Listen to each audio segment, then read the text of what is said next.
Este tema le puse como título: Bienaventurado el que coma pan en el reino de Dios, ¿sí? Y toda esta historia que yo le voy a platicar, la vamos a ver y la encontramos en el libro de Lucas, capítulo 14. Si usted trae su Biblia, pues váyase ahí al capítulo 14 de Lucas y usted va a encontrar ahí esta historia. La vamos a ir leyendo y yo se la voy a ir platicando, interpretando un poco, mientras le voy a dar el contexto. Mire, en el capítulo 14 de ahí del libro de Lucas encontramos un pasaje de Jesús muy ilustrativo, con mucho significado, que nos muestra la postura de Jesús, que nos confronta ante nuestras excusas y además nos pone la medida y el requisito para ser sus discípulos. Y todo esto se desarrolla en una comida, en una comida a la cual fue invitado Jesús por un fariseo. Mire, le platico un poco acerca del contexto. Los fariseos era un grupo político religioso de la época de Jesús, pero era un grupo muy, muy elitista, o sea, muy exclusivo.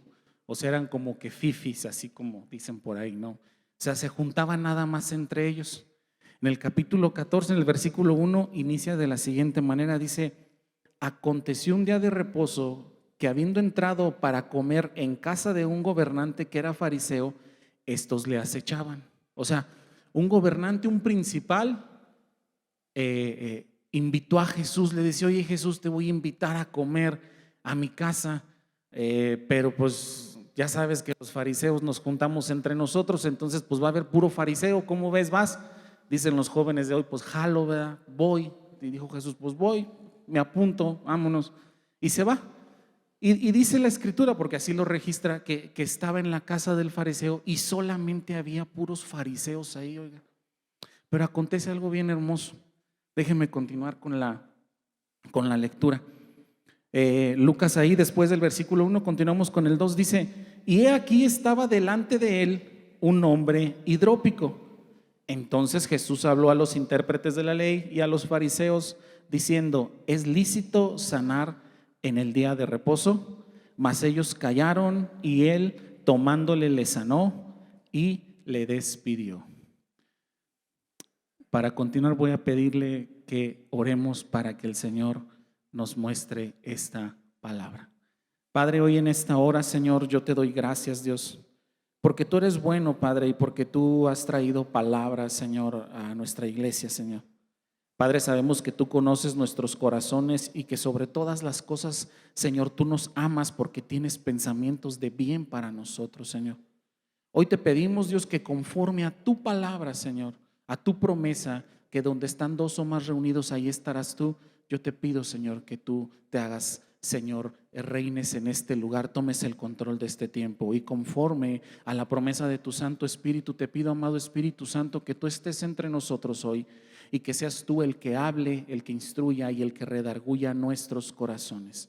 Te pido, amado Espíritu Santo, que toda palabra que salga de mi boca sea para la sana edificación de tu iglesia y que todo tenga un fundamento bíblico. Señor, te lo pedimos y te glorificamos, amado Espíritu Santo. Este es tu tiempo. Habla a tu iglesia y ministra nuestro corazón. En el nombre de Jesús. Amén y amén. Entonces, está uno delante de Jesús hidrópico, o sea, alguien que tenía, como que describe la Biblia, que era, perdón, la concordancia, que era alguien que acumulaba mucha agua o que era sediento en exceso, tomaba muchos líquidos. Y como ya le platiqué el contexto, esa persona enferma era un fariseo, porque en esa reunión solamente había fariseos, no había más personas, no había de otra índole, de otra clase social, solamente había fariseos. Entonces Jesús los confronta, y mire de qué manera los va a confrontar. Les dice: ustedes, en otras palabras, lo voy a parafrasear, les dice: a ver, ustedes fariseos que dicen que solamente que no se debe de sanar en día de reposo, ¿qué hago? ¿Sano a su compañero o no lo sano? ¿Y sabe qué dice la escritura más adelante? Y dirigiéndose a ellos dijo, mas ellos callaron, y él, tomándole, le sanó y le despidió. Jesús confrontó a los que estaban reunidos y confrontó al que sanó.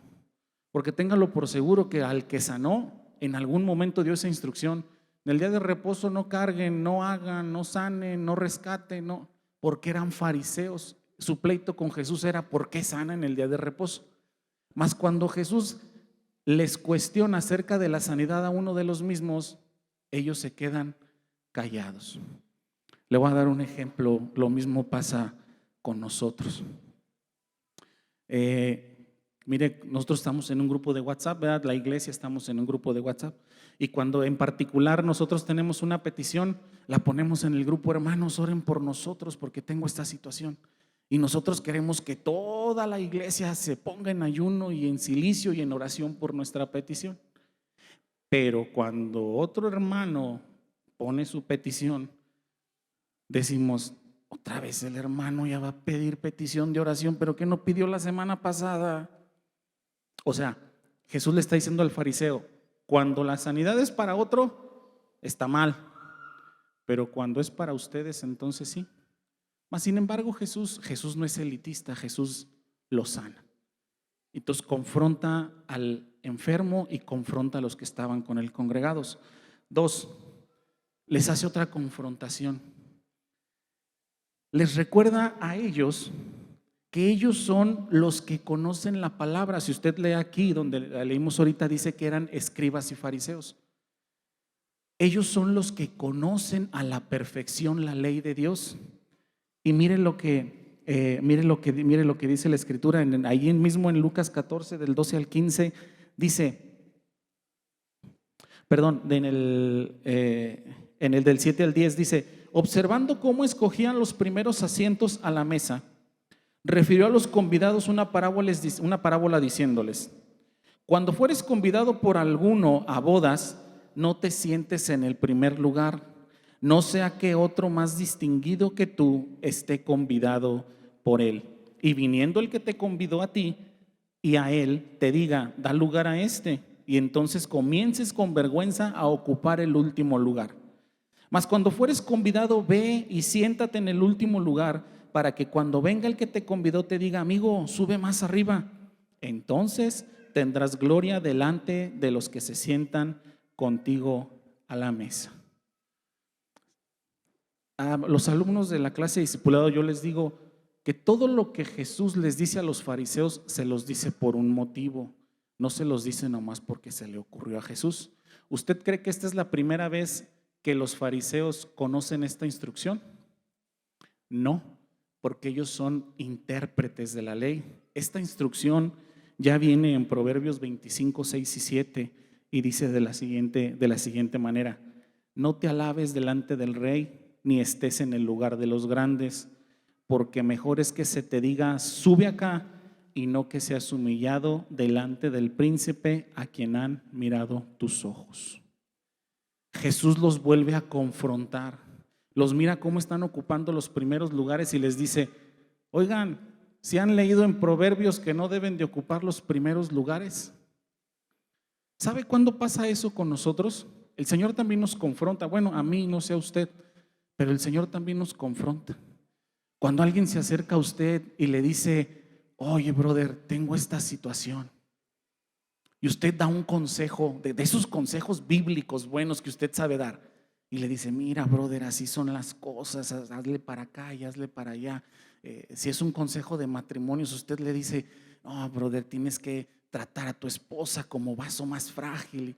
Y se va, usted despide a aquel hermano y se va, y usted se queda bien orgulloso y dice: ¿qué consejo me aventé? Estoy a un paso de ser consejero matrimonial.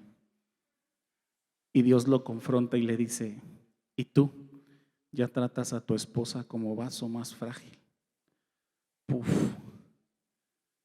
Jesús le está diciendo a los fariseos: ustedes enseñan esto, pero no lo practican.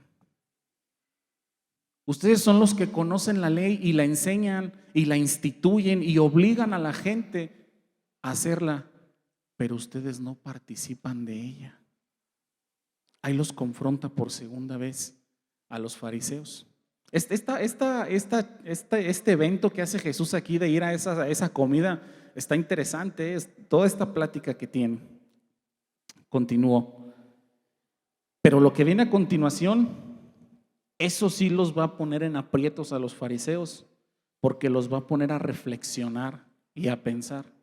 Y yo espero que esto que viene a continuación a usted y a mí también nos ponga a pensar y a reflexionar.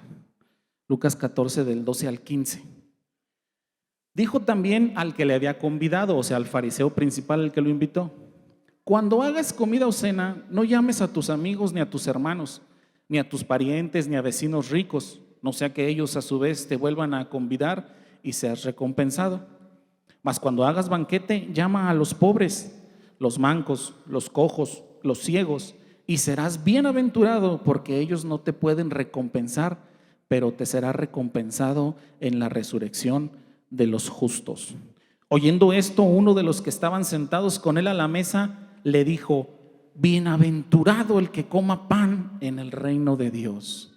Jesús declara esto y hay otro fariseo ahí reunido, y cuando escucha lo que dice Jesús, dice: bienaventurado entonces el que coma pan en el reino de los cielos. Dice, o sea, pues qué fácil, hago un banquete, invito a los que describió Jesús y ¡pum!, ya puedo participar del pan en el reino de los cielos. Pero Jesús le contesta y le va a aclarar 2, 3 cosas por ahí que necesitan ser aclaradas para ellos. Después de escuchar esto, Jesús le comienza a dar una enseñanza para aclararles que no es así de fácil como se lo están imaginando. Jesús les va a explicar que van a requerir, fuerza, valor, una fuerte convicción, y van a aprender a tomar decisiones si es que quieren comer pan en el reino de los cielos. Lucas 14 del 16 al 21.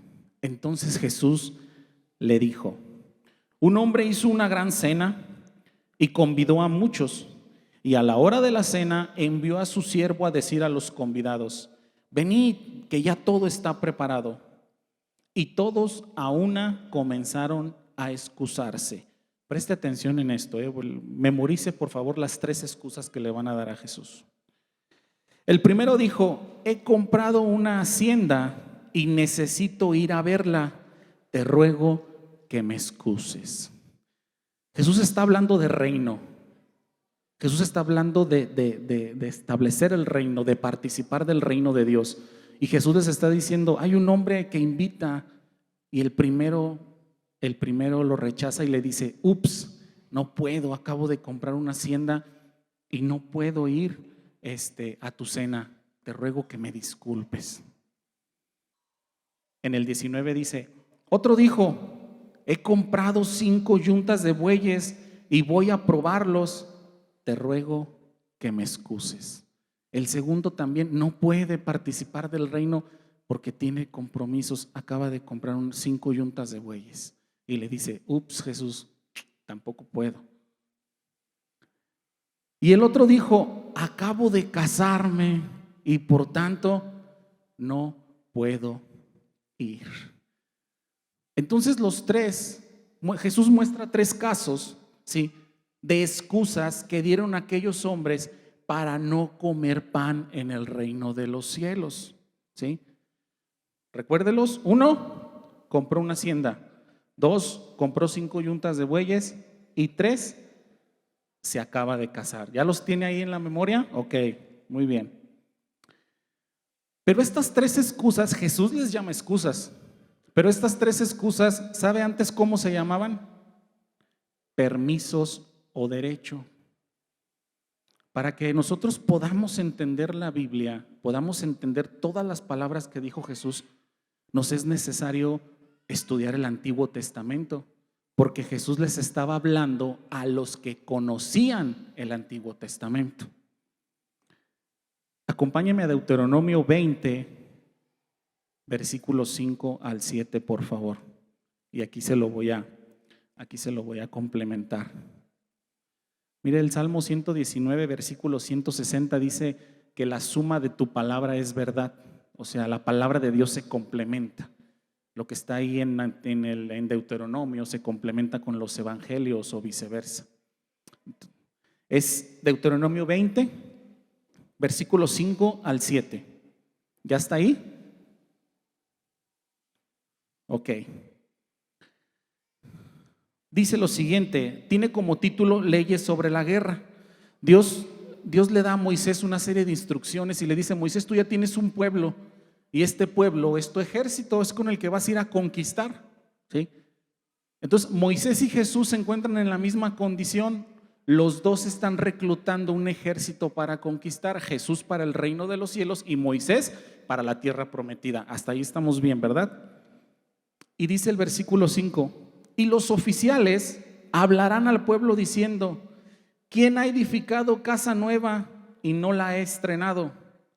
Vaya y vuélvase a su casa, no sea que muera en la batalla y algún otro la estrene. Antes se llamaba permiso o derecho. Por eso Jesús les hablaba de esta manera a los fariseos. Si alguien ha edificado casa, no se preocupe, no vaya a la guerra, quédese y disfrute de su casa. Ese era el permiso que se les daba para no ir a la guerra. Versículo 6 dice, ¿recuerda el primero que se excusó? ¿Qué dijo que tenía? Una hacienda, ¿verdad? Que es similar a que ha edificado una casa nueva. Ok. Versículo 6 dice, ¿y quién ha plantado una viña y no la ha disfrutado de ella? Vaya y vuélvase a su casa, no sea que muera en la batalla y algún otro la disfrute. Ese era otro permiso para faltar a la guerra. El segundo que se excusó con Jesús, ¿qué dijo que iba a hacer? ¿Con qué se siembran las viñas? Con las yuntas de bueyes, ¿verdad? A eso iba, a eso se refería. Él dijo, Señor, perdón, no puedo participar del reino porque acabo de comprar 5 yuntas de bueyes, las voy a probar porque voy a sembrar unas viñas. Dice, perdón, pero la ley me ampara, no puedo ir contigo. Versículo 7 de ahí del 20 de Deuteronomio. Dice, ¿y quién se ha desposado con mujer y no la ha tomado? Vaya y vuélvase a su casa, no sea que muera en la batalla y algún otro la tome. ¿Cuál fue la excusa del tercero? Que se acababa de casar, ¿verdad? Entonces es similar. He ahí el motivo por qué Jesús les recita estas 3 excusas a los fariseos. Les está diciendo, ustedes están acostumbrados a que si les dicen va a haber guerra, el primero dice, me acabo de casar, no, compré una hacienda, y el otro, ando plantando viñas, Señor. O sea, si quisiéramos acompañarte, neta, pero pues la ley nos ampara. ¿Qué quieres? Ahí está en el Antiguo Testamento, no podemos acompañarte, ¿no? Entonces Jesús las llama excusas, pero antes se llamaban derechos, y Jesús los confronta por esta causa, porque han abusado de los derechos o han abusado de las facilidades, de los privilegios o de las bendiciones que Dios les ha dado para deslindarse del llamado que Dios tiene para ellos. Ya más o menos sabe para dónde voy. Todavía no se me sale ninguno, porque si no, ahora que llegue el pastor me va a regañar. Entonces, comparamos entonces el primer permiso que convirtió en excusa y lo vamos a manejar de la siguiente manera. El primero dijo que había edificado casa o que había comprado hacienda. La casa, la excusa de la casa, tiene que ver con cuál casa tenemos construida y que es de nuestro interés. O sea, usted y yo me incluyo, para no atender al llamado de Jesús, podemos decir, híjole, Señor, es que tengo una casa de sangre. Le voy a explicar qué es la casa de sangre que no nos permite acompañar a Jesús. Es cuando las reuniones familiares son más importantes que congregarse o más importantes que el reino de Dios. Híjole, Señor, es que hace cuenta que yo desde antes de convertirme a Cristo, pues los domingos era de reunión en la casa, pues ¿cómo le hacemos? Bueno, si no voy este domingo no pasa nada, entonces el pastor va a predicar lo mismo, siempre predica lo mismo. Entonces tenemos una casa de sangre, de familia, que no nos permite atender al llamado de Jesús. 2, y con esto yo quiero que usted sea muy maduro, voy a tocar este tema porque es importante. Puede hacer que usted tenga una casa espiritual. ¿Qué es esto? es cuando mire, usted viene todos los domingos y se congrega aquí, en Torre Fuerte. Pero del lunes a sábado usted se congrega en el YouTube, ¿no? Puede ser que usted se congregue en California, en Miami, Guatemala, Colombia, no sé yo en qué parte del mundo usted se congrega a través del YouTube. Entonces usted nada más viene un día a conocer la visión de Torre Fuerte, pero 6 días conoce la visión del resto del mundo. ¿Sabe a qué nos exponemos? Y voy a aclarar este punto. Yo no estoy diciendo que esté mal lo que se predica. Lo que yo estoy diciendo es que cuando usted se llene de información, de la visión de otro lado, un día no le va a hacer clic con la visión de Torre Fuerte. Y va a entrar en una situación y va a andar en 2 pensamientos y va a decir, híjole, como que el pastor ya perdió el rumbo, ya no predica lo que predicaba. Puede ser que usted, mire, la iglesia, esta iglesia Torre Fuerte tiene tiene una lectura bíblica que lleva la iglesia. ¿Usted sabía que la iglesia lleva una lectura bíblica? Vamos a empezar segunda de Samuel ya. El año pasado empezamos en Génesis 1 y el antepasado empezamos con Mateo 1. Ahorita ya vamos para segunda de Samuel. Pero tal vez usted la lectura bíblica que lleva es la de X congregación. Torre Fuerte tiene su ayuno por semana, pero tal vez usted lleva el ayuno de X congregación, pero no lleva la de Torre Fuerte. Y un día eso no le va a hacer clic y eso lo va a poner entre 2 pensamientos. 3, casa de recreación. Es cuando ponemos por encima del reino las actividades que nos agradan. Mire, le voy a poner un ejemplo y me voy a incluir en ese ejemplo. Porque en el tiempo de pandemia, cuando dejamos de congregarnos aquí, nos estábamos congregando en casa y allá en el YouTube poníamos la prédica del pastor Torrefuerte, del pastor Santiago, y la mirábamos y era 1 hora y se acababa. Pero no nos congregábamos aquí porque no era sano congregarnos aquí. Pero ¿qué cree? Allá sí encontramos actividades en que ocuparnos. Y cuando se volvió a abrir la iglesia y regresamos a reunirnos aquí los domingos, qué trabajo nos costó otra vez volverle a dedicar el domingo al Señor.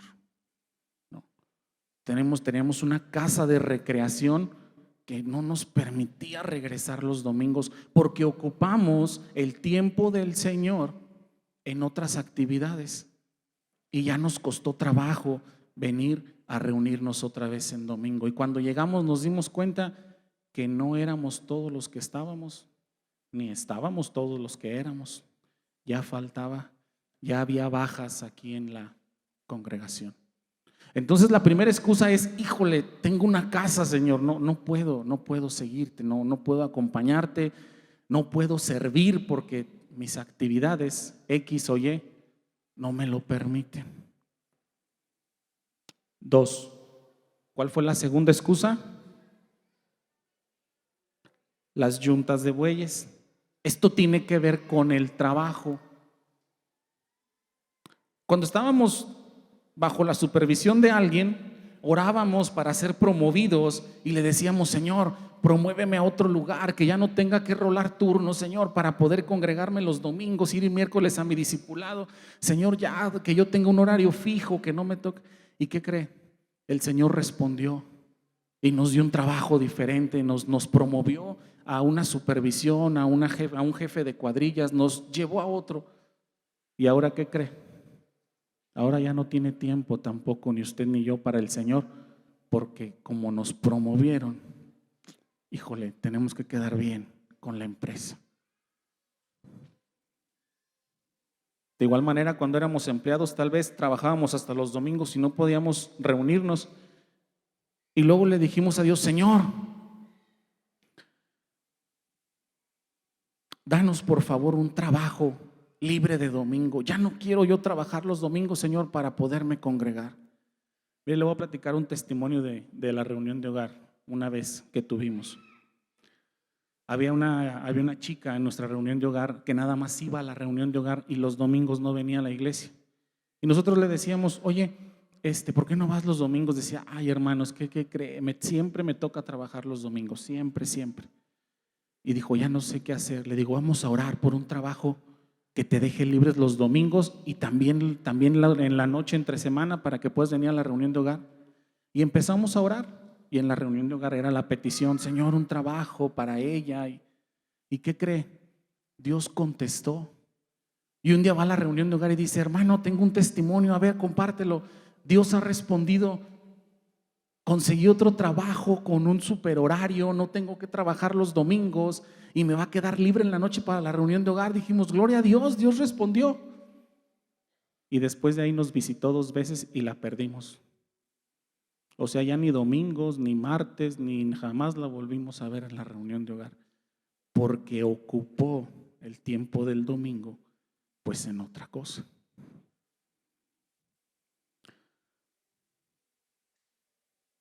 Cuando éramos empleados también, tal vez le dijimos, Señor, danos una empresa, yo quiero un trabajo, quiero una empresa mía donde yo sea mi jefe, nadie me mande, donde yo disponga todo mi tiempo para poderte ir a servir a gran impacto. Y Dios respondió, y ahora ya tampoco no tenemos tiempo para servir. Cuando las ventas eran bajas en nuestra empresa, le decíamos, Señor, aumenta nuestras ventas, Dios. Que se multipliquen las ventas del negocio que me has dado, Padre. ¿Y qué cree? Dios respondió. Y ahora las ventas han superado nuestras expectativas. Pero hoy tenemos una lucha con el diezmo, porque no es lo mismo diezmar 100 a diezmar 1000, ni diezmar 1000 a diezmar 10,000. Ahora decimos, ay Señor, como que ¿no te harán daño tanto dinero? Entonces las yuntas de bueyes tienen que ver con el trabajo. Ahora nos estorba el trabajo para seguir a Dios, pero Dios ya no lo dio. Antes era un permiso, antes le decíamos, Señor, bendícenos con el trabajo, pero hoy lo hemos convertido en una excusa. 3. ¿Cuál fue la tercera excusa que le dieron a Jesús? Me acabo de casar. Mire, ahí mismo en Deuteronomio hay una enseñanza que Dios le da a Moisés y le dice, aparte de esta, lo vuelve a repetir más adelante y le dice, cuando todo aquel que esté recién casado no irá a la guerra por lapso de 1 año, porque debe de disfrutar a su esposa y su esposa a su esposo. Esa es una instrucción que está aquí. Cuando mi esposa y yo nos íbamos a casar, alguien nos compartió esa enseñanza. Y entonces mi esposa y yo nos volteamos a ver y dijimos, me agrada eso de no venir 1 año a la iglesia a servir. Vengo, me congrego y me voy. Pero el Señor nos mostró algo y dijimos, no, mejor sí seguimos sirviendo. Mi esposa y yo ya éramos servidores aquí en la iglesia cuando nos casamos. Entonces dijimos, no, mejor rechazamos el permiso y mejor nos venimos a servir así de recién casados. Tiene que ver con la pareja. Mire, un ejemplo es cuando nos desesperamos y agarramos el novio o la novia del mundo porque creímos que el Señor se estaba tardando en contestar.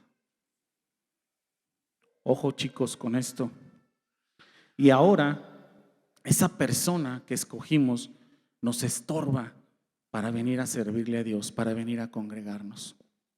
Quiero yo decirle a los chicos que si usted, aquí estoy yo y me voy a poner de ejemplo primeramente con el permiso de mi esposa. Si usted me pregunta a mí, los dos somos líderes, somos creyentes, servidores de la iglesia. Y si usted joven viene y me pregunta a mí, hermano, ¿a usted le es bien fácil ponerse de acuerdo con su esposa? La respuesta es no. También nos cuesta trabajo ponernos de acuerdo. Y somos cristianos. Y somos creyentes. Y somos líderes. Trabajamos para el mismo reino. Y nos cuesta trabajo. Imagínate que te unes a un yugo desigual. Dice el apóstol Pablo, yo os lo quisiera evitar, pero bueno. Entonces acabo de casarme, es la tercera excusa. Entonces ahora la pareja nos estorba, ¿no? 2, llegaste a los pies del Señor en una condición de tu matrimonio de unión libre y ahora resulta que dice el pastor que debo de casarme. ¿Pero por qué? Si yo vivía bien feliz así en unión libre. Y el pastor ya me dio la instrucción: hermano, alinea tu vida, cásate. Y yo le digo al pastor: pastor, todavía estoy orando a ver si es la indicada. Ya llevan 4 hijos y todavía está orando a ver si es la indicada. Siguiente. Mire, algunas personas aquí llegan, o llega primero él o llega primero ella, ¿no? Y quiero decirle que si usted es de los que llegó primero usted y después ella, no me va a dejar mentir, pero se aventó unas broncas, dice el pastor, de miedo. Ya vas otra vez con el pastor a darle tu dinero. Ya vas otra vez con tus hermanos aleluyos. Y qué lucha, ¿no? Pero es más fácil que usted, si acaba de conocer del Señor y nada más viene usted o ella, es más fácil que usted alcance a su esposa para Cristo en la presencia de Dios que fuera de Él. Ahora dice: no vengo, es que mira qué broncas me aviento con mi esposa por venir a la congregación. Antes también te decía que no fueras a la cantina y de todos modos te ibas. Pues ahora aviéntate la bronca por el Señor. Ahora di: Señor, no me estorba mi esposa. Mira, te voy a decir una cosa respecto a eso. Y hoy en la mañana lo enseñé en el discipulado. El Señor permitió que le fuera a Job arrebatado todo, menos la esposa. Y eso que la esposa le dijo: maldice a tu Dios y muérete. Todo le permitió, pero le dijo a la esposa: no, esa no se la quites, esa déjasela, porque todavía estoy trabajando con el carácter de Job. Entonces, si se va a aventar una bronca por congregarse, pues antes se las aventaba y no se congregaba. Aviéntesela ahora para congregarse. Ya para terminar, Lucas 14:24, Jesús dice lo siguiente: que si no renunciamos a esas excusas, no podemos comer pan en el reino de los cielos. Y dice de la siguiente manera, Lucas 14:24: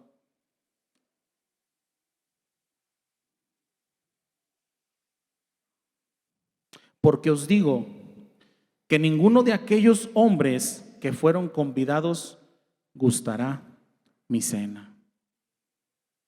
¿Qué te estorba para seguir al Señor? ¿Qué te estorba para alinearte, para obedecerle, para servirle? ¿Qué nos está estorbando? Y da una serie de requisitos el Señor. Da un requisito y quiero decírselo y se lo voy a explicar porque no quiero que lo tome literal. Si puede pasar el de la alabanza. Dice Jesús en Lucas 14:26: si alguno viene a mí y no aborrece a su padre y madre y mujer e hijos y hermanos y hermanas y aún también su propia vida, no puede ser mi discípulo. Ahora se lo explico en la traducción original: aborrecer es amar menos. Para que no vaya a llegar al rato y vaya a decirte: el hermano Sergio dijo que si no te aborrezco no puedo entrar al reino. No, aborrecer quiere decir amar menos. Y eso se complementa con el primer mandamiento que Dios da y dice: amarás al Señor tu Dios sobre todas las cosas. Entonces, si tú no amas menos la casa que edificaste, si no amas menos las 5 yuntas de bueyes que compraste, y si no amas menos que te acabas de casar, no puedes, te va a costar trabajo seguir al Señor. Así pues, en el 14:33 dice: así pues, cualquiera de vosotros que no renuncia a todo lo que posee, no puede ser mi discípulo. La Biblia registra algo y dice, y los que creyeron, y los que creían en Jesús eran muchos, pero no lo declaraban por miedo a ser expulsado de las sinagogas. Y luego dice, registra en otro versículo, y los que seguían a Jesús eran muchos. O sea, creyeron en Jesús muchos y siguieron a Jesús muchos. Pero cuando habla de sus discípulos, ¿sabe qué dice la Biblia? Jesús escogió a sus 12 discípulos. Yo no sé usted de cuáles es, si es de los que le creen pero no lo declara para no ser expulsado, de los que lo siguen pero lo van siguiendo de lejos, o de los que se discipulan para juntamente con él expandir el reino.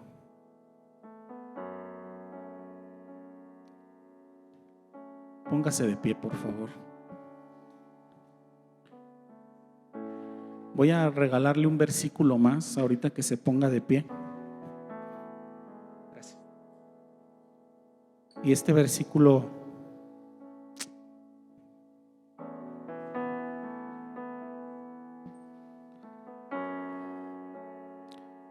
en lo particular me rompe a mí. Siempre este versículo me ha quebrado. Y en la mañana no lo compartí porque me quebra este versículo, pero se lo voy a compartir.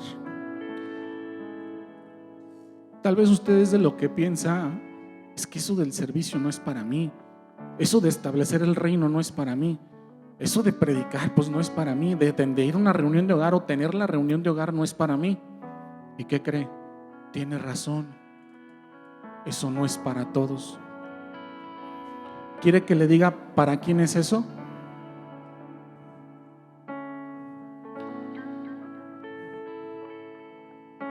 Evangelio de Juan, capítulo 21, versículo 15, dice lo siguiente.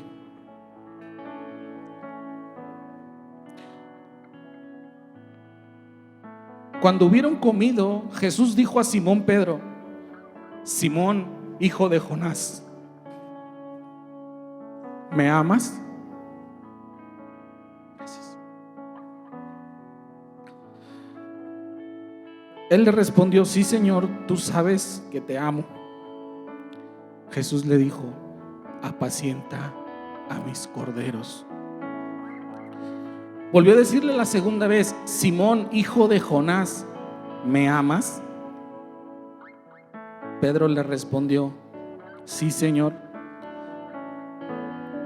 tú sabes que te amo.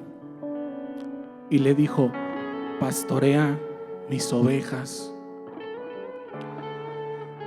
Le dijo la tercera vez: Simón, hijo de Jonás, ¿me amas? Pedro se entristeció de que le dijese la tercera vez: ¿me amas? Y le respondió: Señor, tú lo sabes todo, tú sabes que te amo.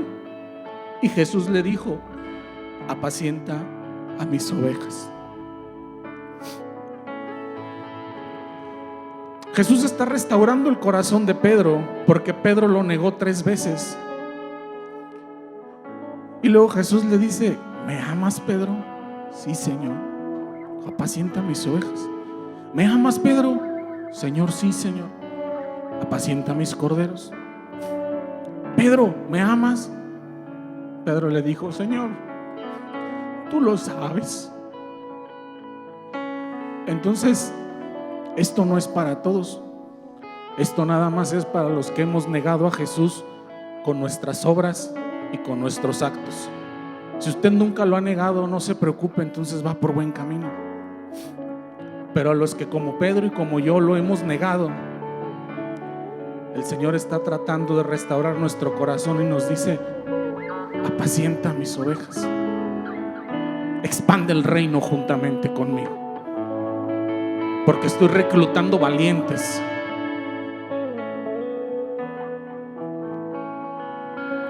Vamos a orar. Padre, hoy en esta hora, Señor, venimos delante de ti, Señor. Padre, reconociendo, Señor, primeramente el lugar del cual nos trajiste. Señor, reconociendo que la condición en la que estábamos cuando nos hallaste era de una condición deplorable. Estábamos quebrados, rotos, estábamos sin futuro, sin aliento, desanimados, quebrados. Señor, pero Tú diste todo por nosotros, Dios, en una cruz, y no te importó la condición en la que estábamos. Y aún, Señor, nos bendijiste. Porque de todas las carencias con las que llegamos delante de ti, Tú las has suplido día a día. Estábamos sin trabajo y nos diste uno. Estábamos sin salud y la restauraste. Teníamos el corazón roto y lo volviste a armar, Señor. Teníamos la familia quebrada y dispersa y Tú la reuniste, Dios. Pero hoy todo eso nos estorba para continuar contigo, Dios. Señor, perdónanos, Dios. Hoy nos comprometemos, Señor, a seguirte, Dios. Y vamos a volver la condición de nuestras prioridades y de nuestro corazón como aquel día en el que Tú nos encontraste. No va a cambiar la condición, porque Tú no mientes ni te arrepientes de lo que nos has dado. Pero nosotros sí vamos a cambiar la condición de nuestro corazón.